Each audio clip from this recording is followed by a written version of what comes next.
Ketemu lagi Sobat Entrepreneur Indonesia dengan video kali ini yang akan membahas tentang bagaimana cara mengenali bisnis secara sederhana. Mungkin teman-teman entrepreneur Indonesia bingung ketika berbisnis, ternyata itu kok omsetnya nggak naik-naik ya. Masalahnya ada di mana? Di marketing kah? Di sales? Atau justru di internal? Gitu ya. Jadi ada beberapa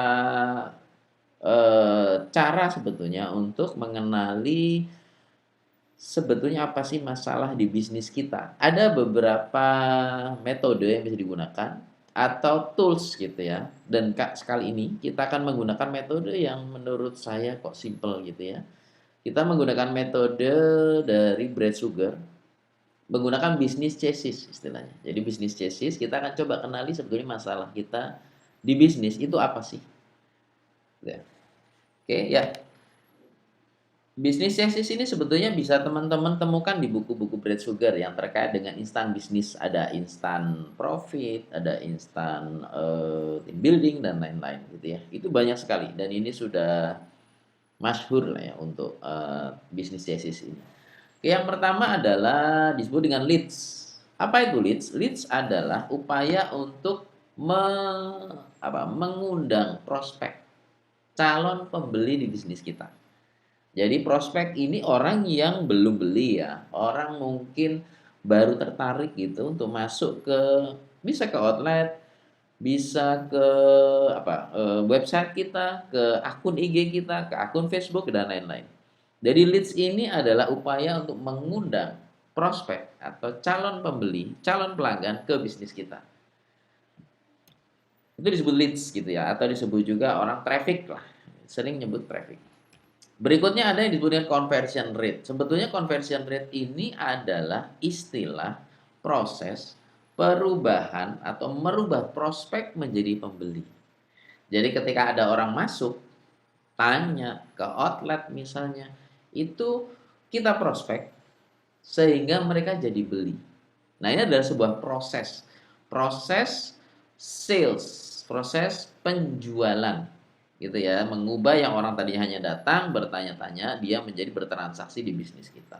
Itu disebut dengan conversion rate, tingkat perubahan berapa orang dari yang datang menjadi pembeli kita, baru disebut dengan pelanggan. Itu ya, atau customer. Jadi orang yang belum menjadi customer kita, belum bertransaksi dengan kita, itu disebut dengan leads atau calon pelanggan. Sedangkan untuk sales, proses sales itu mengubah orang yang bertanya jadi bertransaksi di bisnis kita. Baru itu disebut dengan pelanggan atau customer. Berikutnya adalah bagaimana caranya gitu ya. Ini salah satu cara juga untuk menaikkan omset gitu ya. Bagaimana caranya orang bisa beli lebih sering atau jumlah transaksinya dinaikkan. Jadi kalau tadi mengundang orang, leads, mengubah mereka menjadi pelanggan, itu ada conversion rate, cara perhitungannya. Yang berikutnya adalah supaya orang beli lebih sering di bisnis kita. Ini disebut dengan meningkatkan frekuensi penjualan kita. Orang yang sudah beli, gimana caranya dia beli lagi, beli lagi, beli lagi. Bisa kita tawarin dengan bundling misalnya. Atau orang yang ada program promo, diskon, gitu ya. Terus member get member, bisa begitu caranya. Nah, ini masih bagian dari sales. Jadi dia tugasnya adalah membuat pelanggan kita membeli lebih sering. Yang berikutnya adalah disebut average dollar sale. Jadi rata-rata belanja pelanggan kita. Gitu. Jadi nominal per belanjanya dibesarkan. Jadi mungkin barangkali teman-teman sering kalau belanja di KFC misalnya, McDonald, McD ya kita beli. Begitu mau bayar apa yang dilakukan sama si kasirnya? Dia menawarkan kembali, Pak tidak tambah paket ini, Bu tidak tambah paket ini, ada paket family, nanti dapat hadiah dan lain-lain. Itu dalam rangka meningkatkan nominal belanja di bisnis kita. Itu ya, dan efektif. Walaupun tidak semuanya ya, barangkali tidak semuanya, tapi tetap saja masuk sekitar 20-30% mereka melakukan penjualan kembali. Termasuk kalau di Indomaret. Tahu kenapa di Indomaret ada kasir? Di kasir ketika berhitung, di situ ada apa tuh? Ada permen, ada apa? Batu baterai yang di sekitar kasir ya, ada roti, itu dalam rangka menjual kembali gitu. Jadi nominal belanjanya dibuat lebih besar dibanding sebelumnya. Dibuat lebih sering, dibuat lebih besar nominal belanjanya. Bisa bundling, bisa misalnya kita beli jualnya paketan gitu supaya lebih murah sebetulnya, tapi dari sisi nominal belanjanya dia akan lebih banyak. Berikutnya adalah disebut dengan revenue. Revenue itu adalah omset ya, teman-teman sekalian. Jadi omset itu apa? Eh, customer dengan jumlah transaksi berapa kali per bulan, misalnya hitungannya kalau mau pakai standar bulan. Yang kedua, berapa nominal belanja rata-rata per customer. Jadi rata-rata per customernya. Misalnya ada belanja 1.000.000, 500.000, 750, rata-rata ternyata 500.000 misalnya. Nah itu sebagai bahan untuk perhitungan awal kita supaya kita bisa meningkatkan di tiap-tiap titik. Nanti kita akan bahas tuh bagaimana cara meningkatkannya. Ada revenue atau total omset. Jumlah pelanggan yang beli dikalikan jumlah transaksi dalam satu bulan, misalnya 2 kali, dikalikan dengan average dollar sale-nya. Berapa nominal belanja per customer. Kita simulasikan nanti ya. Oke. Revenue atau orang sebutnya omset lah, sama ya. Revenue atau omset. Jadi perkalian dari 3 faktor tadi, pelanggan, jumlah transaksi, dan nilai transaksinya. Berikutnya ada yang disebut margin ya, teman-teman. Margin berbeda dengan profit ya. Jadi teman-teman entrepreneur Indonesia mungkin kadang bingung gitu ya. Kalau ditanya orang margin gitu. Marginmu berapa? Mungkin bingung. Margin saya 1 juta. Nah, margin adalah prosentase antara keuntungan dengan nilai apa, harga jualnya. Harga jual. Jadi ada yang menghitungnya dari harga jual, ada yang menghitungnya dari HPP. Terserah, manapun yang digunakan, yang penting kita punya ukuran. Kita punya ukuran gimana menghitung margin. Jadi prosentase, margin itu adalah prosentase terhadap omset, misalnya 20%. Berarti ketika omset kita 1 juta atau 1 miliar, dengan margin 20%, berarti keuntungan kita kalau 1 juta berarti 200.000. Kalau 1 miliar, 200 juta. Gitu ya. Oke. Baru dari situlah ada yang disebut dengan profit. Ya, jadi profit itu prosentase margin dikalikan dengan revenue atau omset. Akhirnya dapat kalau 20% tadi 20% dikalikan margin, 20% dikalikan dengan omset itu dapat profit. Nah, profit ini rupiah. Jadi profitmu berapa? 5 juta, 10 juta, 100 juta, 50 juta, 500 juta. Misalnya begitu ya. Jadi margin prosentase profit itu rupiah. Nah, sekarang kita harus kita ingin mengenali sebetulnya ini wilayahnya mana saja. Gitu ya. Untuk yang mengundang prospek atau calon pembeli merupakan wilayahnya marketing. Marketing tugasnya hanya mengundang calon pembeli ke outlet atau toko atau website kita. Tugas marketing hanya itu. Jadi ketika Bapak, Ibu, teman-teman semua bingung gitu, omset saya kok nggak naik ya? Cek dulu. Yang nelpon banyak. Yang datang ke toko kita banyak atau tidak? Yang tahu toko kita banyak atau tidak? Jadi leads-nya dihitung gitu. Keberhasilan seorang marketing adalah mengundang leads sejumlah yang ditargetkan. Misalnya, saya ingin mentargetkan kunjungan, nilai kunjungan entah ke website, ke akun IG, ke outlet misalnya yang ada toko offline-nya, itu saya harus ada 1.000 orang per bulan. Jadi KPI-nya seorang marketing adalah mendatangkan calon pelanggan ke bisnis kita 1.000 orang per bulan. Itu dia. Itu wilayah marketing. Jadi kalau belum ada telepon, belum banyak orang berkunjung, belum banyak yang tahu toko kita, itu tugasnya marketing. Bukan tugasnya sales gitu. Jadi ketika nanti ditanyakan sales, misalnya kita punya admin nyebutnya CS lah ya, kalau online itu CS gitu, nyebut CS, itu ditanya gitu, kok kamu Bagus nih jualannya nih. Dia bisa menjawab loh, lah nggak ada leads-nya Pak, Bu.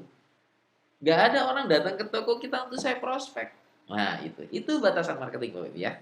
Jadi teman-teman harus tahu bahwa oh berarti kalau nggak ada telepon, nggak ada orang berkunjung, fokusnya kemana? Fokuslah ke marketing. Itu. Berikutnya adalah ada conversion rate, ya, mengubah calon pelanggan menjadi pembeli, ada meningkatkan jumlah transaksi per bulan dari masing-masing pelanggan, dan nominal belanja itu menjadi wilayah dari sales.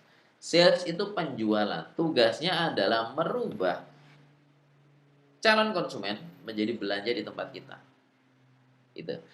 Jadi dibalik lagi, misalnya kayak tadi ya, kok omset saya nggak naik? Gitu. Kenapa ya?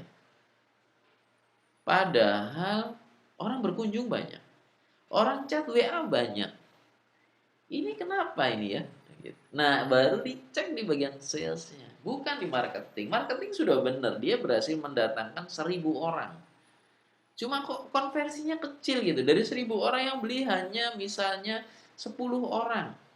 Wah, berarti ada yang salah dengan sales kita. Bukan marketing lagi tugasnya, Bapak. Gitu ya, teman-teman ya. Jadi jangan salah mengidentifikasi. Kita kadang pun salah mengidentifikasi, wah ini berarti marketingnya nggak bener nih. Loh, saya sudah mendatangkan 1.000 orang nih, sesuai dengan target. Sekarang tugasnya sales untuk mengubah itu menjadi pembeli kita. Nah, mengubah itu bagaimana caranya? Macam-macam, gitu ya. Misalnya rekrutmen yang tepat. Jadi orang sales harus sales dengan tipe-tipe tertentu gitu ya. Kalau pakai profil dis, dia harus punya tipe S atau D atau I, gitu ya. Nanti masing-masing kita akan bahas itu khusus di tema tentang profil dis. Jadi teman-teman bisa simak itu lebih detail di situ. Bisa jadi karena pendampingannya salah. Jadi orang datang didiemin begitu ya, didiemin aja, nggak diapa-apain, nggak disuruh, nggak dikasih tahu caranya closing, nggak dikasih tahu sikap yang benar ketika handling konsumen dan lain-lain. Atau bisa jadi karena program salesnya yang belum benar. Program sales. Jadi ada diskon apa enggak? Ada bundling atau enggak? Mau member get member atau gimana? Atau mau model MLM, ini terkait dengan bisnis modelnya, network marketing atau direct selling. Atau mau model gimana? Agen, distributor. Nah, itu harus dibikin. Itu bagiannya sales, bro. Itu dalam rangka 3 wilayah tadi. Mengubah calon pelanggan menjadi pembeli, membuat pelanggan itu lebih sering belanja, dan membuat pelanggan belanjanya lebih banyak. Kalau kita punya distributor, berarti kan dia belanja langsung banyak, ya kan? Nah, belanjanya langsung banyak, makanya itu supaya langsung dapat besar. Ya, jadi wilayah sales itu ada di mengubah calon pelanggan menjadi pembeli, memperbanyak nilai transaksinya, nilai transaksi, nominal transaksi, dan mempersering belanjanya. Oke, lanjut ya. Tulis sampai sini ya, bedanya marketing dengan sales. Berikutnya ada yang disebut dengan, kalau margin, urusannya adalah produksi dan finance. Gitu ya. Masalahnya gimana? Misalnya nih, teman-teman punya masalah. Bisnis saya itu penjualannya tinggi loh. Omset saya besar, tapi kenapa nggak ada duitnya gitu? Ternyata di rekening saya sedikit, di apa namanya, profit yang berhasil dibukukan kecil sekali, padahal omsetnya besar loh. Berarti clear, marketing sudah clear. Dia mengundang 1.000 orang. Yang kedua, si sales juga sudah oke, karena omsetnya terbukti besar, ya kan? Terus di mana masalahnya? Ada 2 faktornya, produksi atau di finance. Produksi itu apa sih? Kalau produksi terkait dengan efisiensi, ya, bisnis model itu ada di sini. Coba cek. Kalau misalnya Gojek ya. Gojek itu tidak punya aset. Gojek tidak, ya ada karyawan tetapnya, tapi relatif sedikit dibanding perputaran uangnya. Bayangkan, gitu ya. Nah, bisa jadi omset kita besar itu karena ada ketidakefisienan. Jadi makanya marginnya jadi tipis. Yang jualannya, yang margin misalnya kita jualan nih. Di rata-rata orang di margin dengan produk yang sama ya, di margin 20%. margin 20%, ternyata punya kita nggak sampai 20%. Berarti masalahnya ada di kemungkinannya proses produksi. Dicek, stoknya banyak apa enggak? Stok yang ada di gudang. Yang kedua, yang lagi diproses banyak apa tidak? Ini proses produksi ya. Yang ketiga, rejectnya banyak atau tidak? Yang keempat, bahan baku di gudang banyak apa tidak? Nah, paling tidak 4 poin ini di dalam proses produksi yang harus dicermati.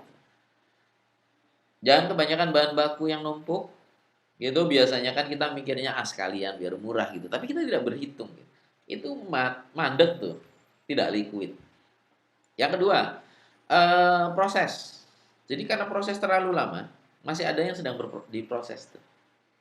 Jadi nggak jadi uang, masih ada di barang, gitu ya. Yang ketiga di dead stock. Jadi stok di gudang numpuk.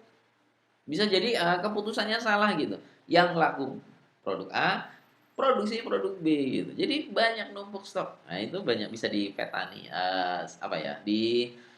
Bisa kita cermati satu persatu.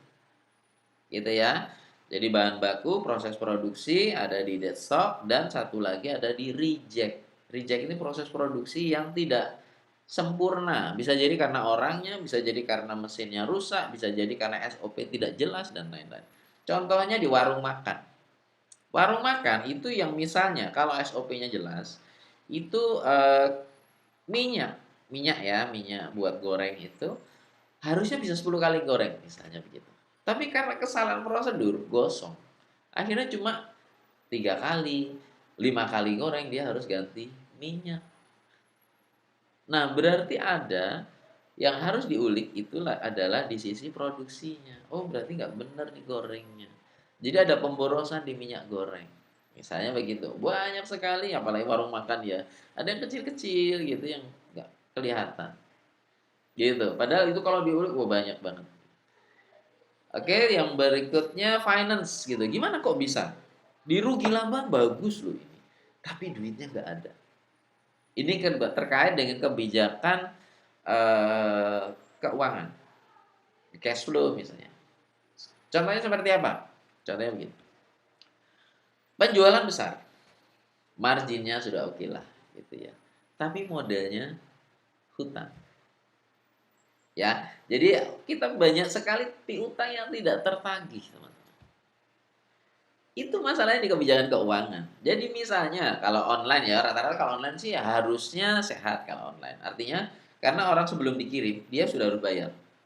Kecuali COD ya, dengan COD ya tes dan ukur lah ya, tes dan ukur. Hati-hati dengan COD. Kalau memang produk kita yang tidak terlalu kuat dengan COD nanti jadi banyak returnya, jadi banyak ruginya. Tapi dihitung, ya dihitung. Nah, di proses ini bisa jadi karena contohnya begini deh. Kalau teman-teman entrepreneur Indonesia itu memberlakukan model orang belanja dulu, pembayaran bisa beberapa termin, kemungkinannya kena ini. Karena masalah ini nggak ada cash flow-nya, cash-nya nggak ada. Gitu. Bisa jadi, ya bisa jadi karena piutang tidak tertagih, gitu ya. Bocornya SOP. Contohnya gimana SOP kalau di online, sebelum dikirim harus lunas loh. Misalnya begitu. Ya. Terus banyaknya mungkin sekarang udah jarang kali ya pakai surat berharga begitu. Nah, kayak gitu-gitu. Atau terlalu banyak beli aset yang menurut teman-teman aset gitu dengan menggunakan pendanaan. Nah, nanti kita bahas tuh di financial literasi. Jadi dari situ baru tuh oh begitu ya. Makanya profitnya kecil. Oke, kita akan coba simulasikan apa yang sudah dibahas sebelumnya. Kalau tadi kita sudah mengenali apa saja wilayah-wilayah terkait dengan bisnis chassis ini. Nah, sekarang kita coba simulasi. Efeknya bagaimana sih? Kan gitu ya. Asik kalau misalnya kita tahu, oh kita fokus di masing-masing wilayah. Sebetulnya naiknya berapa sih? Misalnya kita fokuslah naikkan 10% di tiap wilayah. Kita akan coba simulasikan. Anggap saja sekarang sebagai sebuah bahan simulasi. Pertama, leads itu Kita targetnya sebelumnya ya, sebelum sebelum kita naikkan itu 4.000 leads per bulan. Entah kunjungan ke toko, kunjungan ke website, kunjungan akun dan lain-lain. Gitu. 4.000 leads. Jadi ada calon pelanggan 4.000 yang nanya. Dengan conversion rate 25%, ya 25% itu berarti kalau ada 4.000 berarti 1.000 closing. Gitu ya. 25% akhirnya ada customer 1.000 gitu ya. 4.000 kali 25% itu 1.000. Ada 1.000 pelanggan yang beli di bisnis kita. Kemudian kita kalikan dengan jumlah transaksi 2 kali per bulan misalnya. 2 kali per bulan ini kondisi sebelumnya. Before-nya itu 2 kali sebulan belanja di tempat kita. Dan average dollar sale-nya rata-rata belanja mereka adalah 50.000. 50.000 per pelanggan, 2 kali belanja, ada 1.000 pelanggan. Jadinya omsetnya adalah 100 juta. Dengan asumsi margin 25%, ya, asumsi margin 25%, profitnya 25 juta. Sekarang kita mulai untuk simulasinya. Kita fokus 10% ya di setiap wilayah. Jadi di setiap misalnya di marketing, di sales dan lain-lain. Targetnya hanya 10%. Nah, leads berarti targetnya adalah 4.400. Caranya gimana? Caranya bisa dengan masuk di media yang kita belum main. Misalnya kita belum masuk sosial media, tambahin sosial medianya. Ada kita bikin akun IG misalnya, kita bikin akun marketplace misalnya dan lain-lain.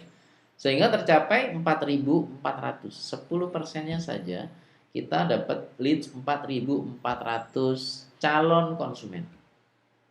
Conversion rate kita naikkan menjadi 27,5% gitu ya. Jadi caranya bagaimana sih? Bisa dengan pola rekrutmen. Kita memperbaiki pola rekrutmen. Kita rekrut orang-orang yang tepat pembawaannya.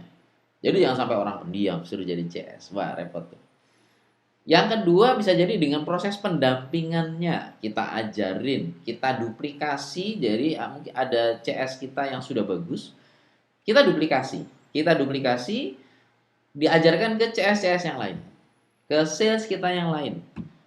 Yang ketiga bisa jadi berangkatkan pelatihan public speaking misalnya, latihan untuk meruntuhkan mental block, latihan untuk teknik closing dan lain-lain. Itu jadi tercapai ada 27,5% lah gitu. Hanya 10% kita naikkan di sales. Akhirnya kita dapat customer 1.210. Ya. Tadi 4.400 dikalikan 27,5%, akhirnya ada 1.210 pelanggan yang beli di bisnis kita.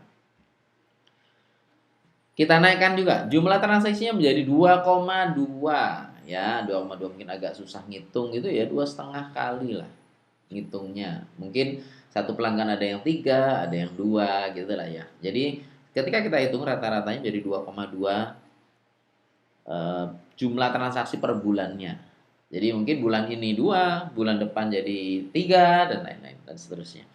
Dan average dollar sale-nya kita hanya nambah 5.000. Tambah bundling apa, bonus apa, nambah 5.000 ya. Nambah 5.000. Artinya nambah 5.000 bukan gratisan loh ya, bukan bonus gratis, bukan. Tapi bundling misalnya begitu. Jadi mereka menjadi 5.500 atau 55.000 atau kita tambah produk baru untuk jualan. Kita tawarin yang tadinya mungkin untuk yang herbal dia sudah beli herbal untuk diabetes misalnya. Nah, kita bikin herbal, kita tambah produk herbal pelengkap itu. Harganya 5.000 aja misalnya, gitu ya. Jadi 55.000 dan revenue-nya menjadi 146.410.000. Itu revenue akhirnya. Dan kita naikkan marginnya. Gimana caranya? Tadi kita perbaiki proses produksi. Kita rekrutmen orang yang tepat di produksi. Kita pangkas alur produksi yang terlalu panjang. Terus kita perbaiki di sistem keuangan. Misalnya tidak ada lagi sistem termin.